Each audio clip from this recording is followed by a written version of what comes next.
الحقيقة إنه الحلقة هذه مش للتسويق، أما هي تكريم لصوته ورسائله اللي سمعتوها وعشتوها معاه. هدفنا نوثقوا ذكراه، مش باش نربحوا فوائد من فراقه. اليوم نحب نرجعوا بالزمان ونحكيو قصة حياة فنان خلى بصمة ما تتمحاش.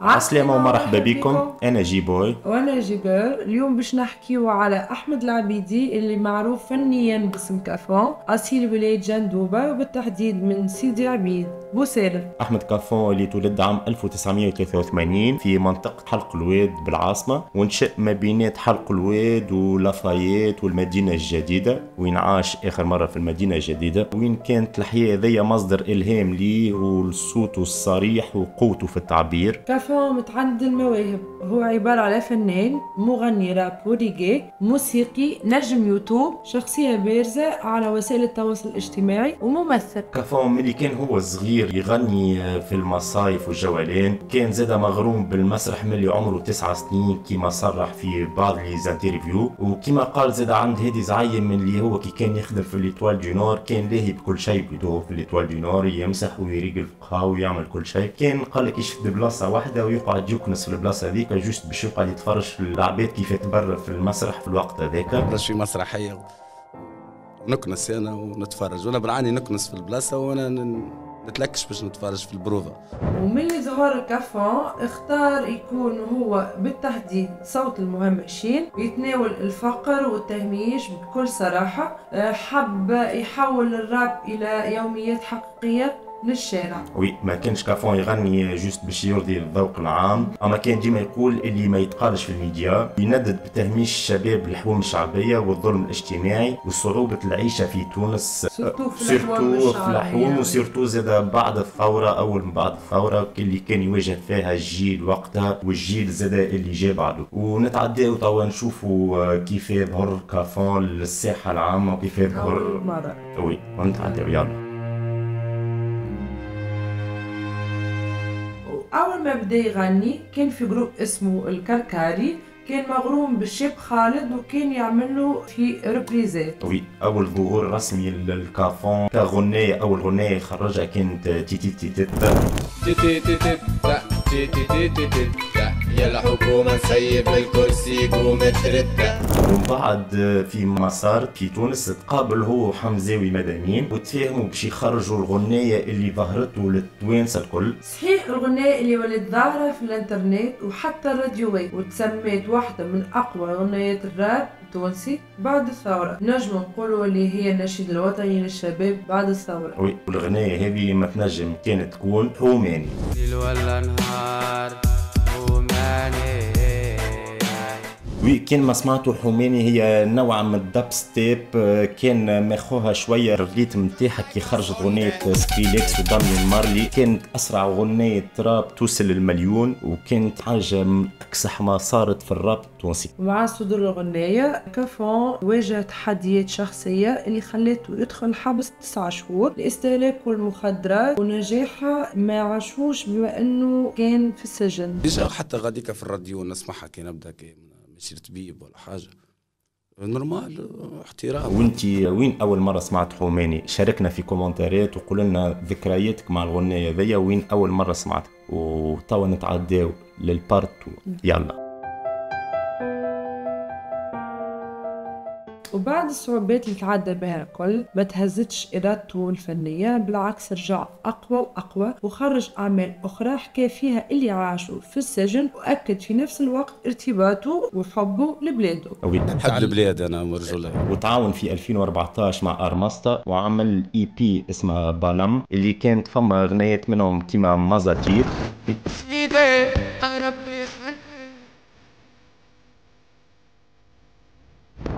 كني دانس بيكني دانسي دانسي حسن مشاكل القلب فما ربي. وكافون حكى اللي هو عمل زوج شانات يوتيوب. هذه الشين اليوتيوب الثالثة هذه أنا راه عايش خويا.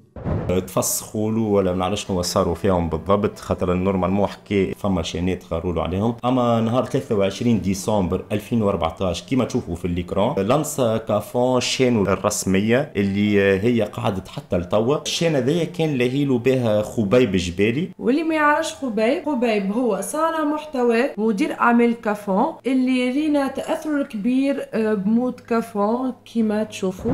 قلت له يا احمد بارح جيت نصور لك جيب ماتريال روح يجز فيك.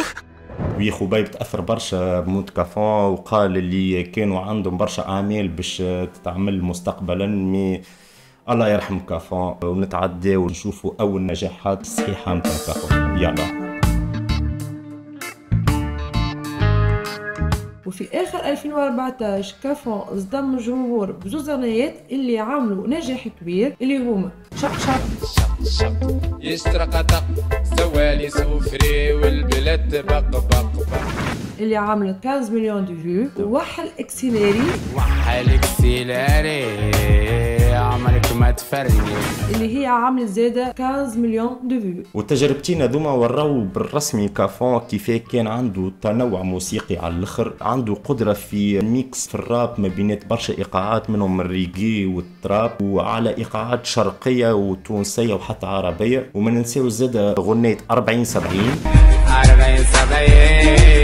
والحي روح اللي ضربت على الاخر وقتها 40 70 وكانت رقم حبسه، وحكى لنا على الاكسبيريونس نتاعو في الحبس وقتها. وزيد عليهم في 2015 خرج لنا هيت من اقوى ما خرج في حياته اللي كانت غنية مع جيجيا اسمها غابي غابي.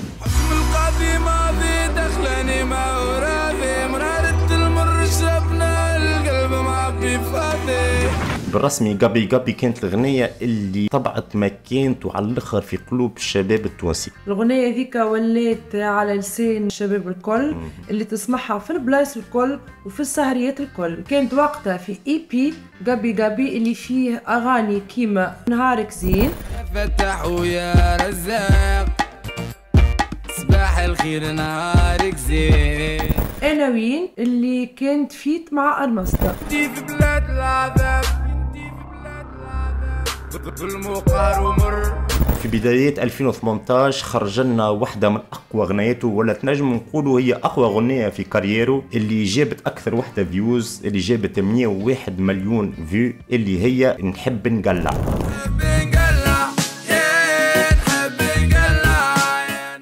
وجات بعدها غنية قالت من اللي حقرتي الضحكة وتبسمتي للمالك. أخيرا جات غنية شيخة يزيني اللي عملت 17 مليون فيو. شيخة يزيني شيخة يزيني راكي يا بلديني راكي يا بلديني. كما شفتوا كانت التجربة خفيفة مليانة بطابع تونسي وشرقي على راب وريغي. الغنيات هذم كانوا مرحلة الانطلاقة الكبرى لكافون، مرحلة انتقل منها من نجم تونسي إلى أسطورة عربية. كافون ألهم جيل كامل من رابرات وحل بيبان الموسيقى اللي تعبر على الشارع بكل صدق. وانتي انهي احسن غنية من اللي عديناهم كنت تحبها وديما تسمعها؟ اكتب لنا في كومنتير. وتوا نتعداو للبارت اللي بعده اللي باش تكون فيها احسن التعاونات اللي عملهم كافون في كاريره. يلا.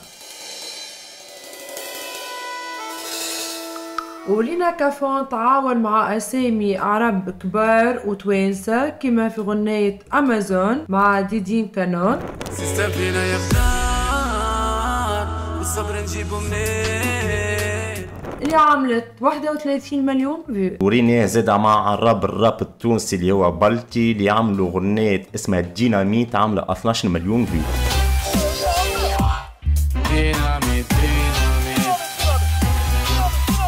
غنية مقبولة اللي كانت معاه في الكليب نرمين صفر اللي عملت 80 مليون فيو.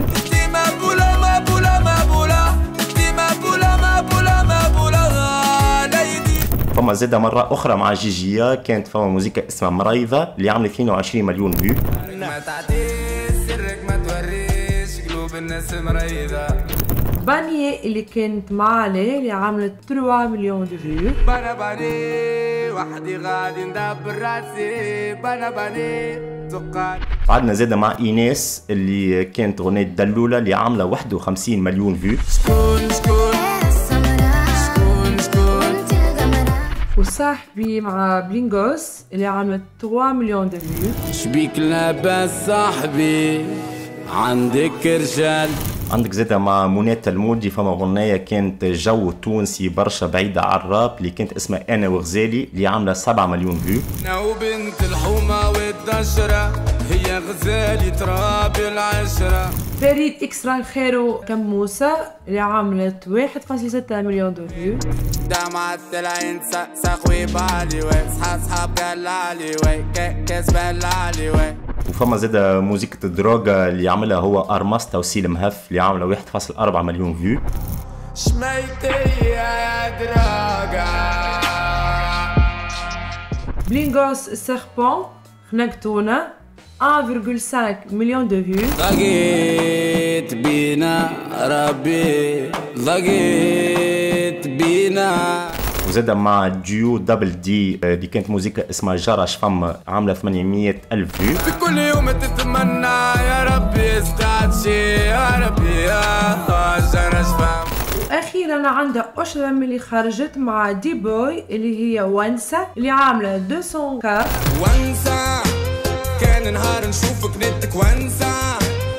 كما تشوفوا كل تعاون اضاف لون جديد لمسيرته ورد صوته يوصل اكثر من فئه والملايين المستمعين. وانتي انا هو احسن تعاون حبيته فيهم. يلا ملا نكملوا للبارت اللي بعده يلا. وكافو ما وقفش جوست على الموسيقى اما خاض تجربة التمثيل اللي كانت صغيرة شوية من الاول كيما في 2015 كي شارك في الجزء الثاني من مسلسل سكول. في 2016 ظهر في فيلم الروائي القصير والمخرجة اسمها هين الأحمر بيدور سفيان مع لمسة صوتية من الموسيقى متاعو. يزي وتموتوا عالشوا عيلتكم خرطر خيط عليكم. وقعد 3 سنين ما ريناش في حتى دور ومن بعد رجع لنا في التلفزة في 2019 أعمال كيما النوبة اللي لعب دور سنجرة.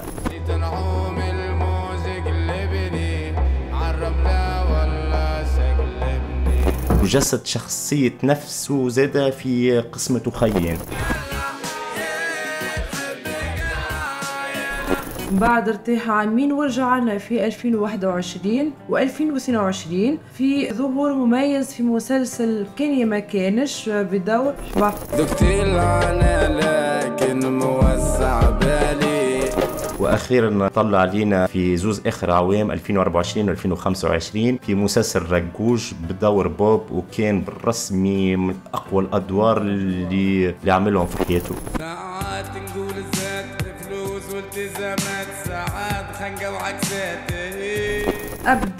أبدع وأثبت اللي هو ممثل عن جدارة. أنا ريت بالدور متاع بوب بالحق قلت هو ممثل وعليه الكلام. ورانا كافون تعدد مواهب وكان ناجح بامتياز سواء في التمثيل ولا في الموسيقى وخلات الصورة والصوت متاعه محفورين في الذاكرة التونسية والعربية على الاخر بالرسمي. الله يرحمه كافون بالحق اللي هو فنان متكامل. وي بالرسمي. نتعداو من البارت الجاي واكثر بارت الله غالب نتعداو.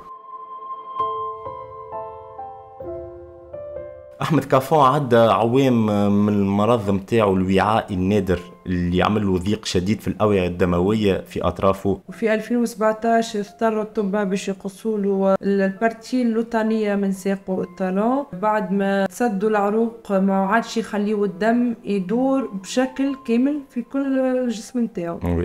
كافون في برشا انترفيوهات رجع السبب من المشكل نتاع المرضى نتاعو قال من جرة الدخان والمخدرات اللي زادت في سدان الاوعيه الدمويه اللي حكينا عليهم. والفي كافون انه السبب هذا وهو ما هوش مرض السكري والا الكانسير لطف علينا وعليكم. واكد انه المرض رغم انه خطير اما ما كانش في مرحله تهدد له حياته اما كان سبب باش تعطل له نوعا ما في مسيرته الفنيه. وزيد في 2018 قويلو المرض اكثر وخلاه يتلزي يقص ساقه الثانيه باش يضمن انه صحته ما تزيدش تدهور. ايمان بربي وكاو، هذاك ربي شعطاه لازمك تقبل وكاو، مش حاجه قويه راه ايمان، كلها ايمان بربي سبحانه. كافون رغم انه المرض هدو طيحوا شويه، اما حاول ديما يورينا اللي هو انسان قوي ومقاوم في الريزو سوسيو. فيه الحمد لله. لا الحمد لله على كل شيء. نحكي معك بجدي والله على بالي. لا كان بالرسمي كاسح مالغري حتى عائلته حكاو عليه بعد ما توفى اللي هو عانى وبكى برشا من مرضه، اما خلى روحه ديما قدام العباد كاسح. بكى برشا كي تقصت ساقيه شوية على سويقاته وبهذا وقال ميساج هذه حاجة ربي الكل. الله يرحمه الله يرحمه كافون. نتعداو من البارت الاخراني من مسيرة كافون. يلا يا احمد انسان في الجنة يا اخواني الباهي. وفي صباح 10 ماي 2025 فارقنا كافون في عمر 43 سنة إثر مضاعفات مرضه اللي خلته تصير له نوبة قلبية محتملة. الأخبار صدم التوانسة الكل تقريبا وفاة مغني الراب أحمد كافون عمر 43 سنة. من اللي سمعنا خبر الموت نتاعو ضجت المواقع التواصل الاجتماعي، برشا رسائل وداع وتكريم من جمهور ومن فنانين من صحفيين من مواطنين مجهولين. نعو فنان وصف بالصادق والملتزم والصوت ما لا صوت لهم بالرسمي كافون. سورتو انه كافون كان محبوب برشا من الناس الكل. بالرسمي الجسد غاب لكن صوته يقعد ديما موجود في الشوارع، وذاك شنو نسميه خلود، خاطر حتى كان يمشي على روحه راهو كافون باش يقعد ديما معانا. نحنا من المنبر لهنا ومن شين جي بوي جي جير ندعيو باش تتنظم له تكريم وطني يليق بيه على الاخر في الموسيقى التونسيه. كافون ما كانش يغني باش يرضي الشعب ولا باش يقولوا يا صوته محلاه، كان جوست حب يوصل فكره التهميش والفقر اللي كان يعاني منها الشباب التونسي. يندد تهميش الشباب سورتو في الأحياء الشعبية، خاطر هو ولد حومة شعبية وجاي من حومة شعبية، دونك حب يوصل صوته طريقة تحسو هو معناها بطريقة نقولوا نحنا مختلفة يونيك متاعو خاصة به هو، ووصل ميساجات متاع الظلم الاجتماعي وصعوبة الحياة في تونس، وكان عنده ستيل بالرسمي يونيك، ستيل بيور صادق ومس قلوب جمهور متاعو كل، ومش جوست كان في تونس، مس حتى البلدان الكل العربية. الناس الكل تسمع. نجموا تشوفوا حتى هنا الحفلة اللي عملها في ليبيا.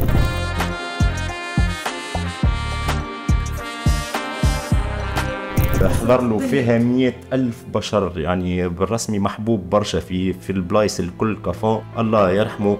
الله يرحمه وينعمه. هكذا يولد الخلود. نتعداو من الاخر حلقة. يلا. شكرا أحمد على صدقك وصوتك وعلى وجعة الزوالي اللي رسمتها بملامح الشارع. بالرسمي نشكروك على المسيرة اللي خليتها لنا ذي، وبالرسمي كافون راهو ما يموتش. كافون قلبه نظيف وطيب، والناس الكل تعرف هذاك علاش الناس الكل حست عليه. ان شاء الله ربي يرحمه، ان شاء الله ربي يصبر عائلته ويقواهم ويصبر مرايته اخته خوه وامه الناس الكل اللي تحبه اللي تشويت عليه. والله شوية أحمد شوية على الآخر. بالرسمي ديما غنياته راهو ما يوفاوش، حتى وهو موجود كانوا ديما العباد تسمع له في غنياته، حتى اللي خرجت من 2013 و 2014 من برشا غنيات اللي عديناهم في الحلقة اليوم. ربي يرحمه. فرقنا صغير ديك هي الدنيا، توا ما عندنا حتى حل، كان باش ندعيو له بالرحمة وإن شاء الله ربي تغفر له على أي حاجة، إن شاء الله ربي يصبر عائلته. ربي يصبر عائلته. ما نجموش كان نغلب الحلقة اليوم. جا هذه الحلقة سبيسيال ما عملناها على كافون. مانيش طالبين زيت متابعين، لا جامات لا حتى شيء. حبينا جوست هذه جوست نخلدوا له في الذكرى نتاعو وتكريم ليه، تكريم ليه هو بالرسمي، ان شاء الله تكون في معناها قد المستوى. كهو ميرسي بوكو. بقانا كان نقول لكم نتقابلوا في حلقة أخرى في ظروف ما خير إن شاء الله. إن شاء الله. باي باي. باي باي.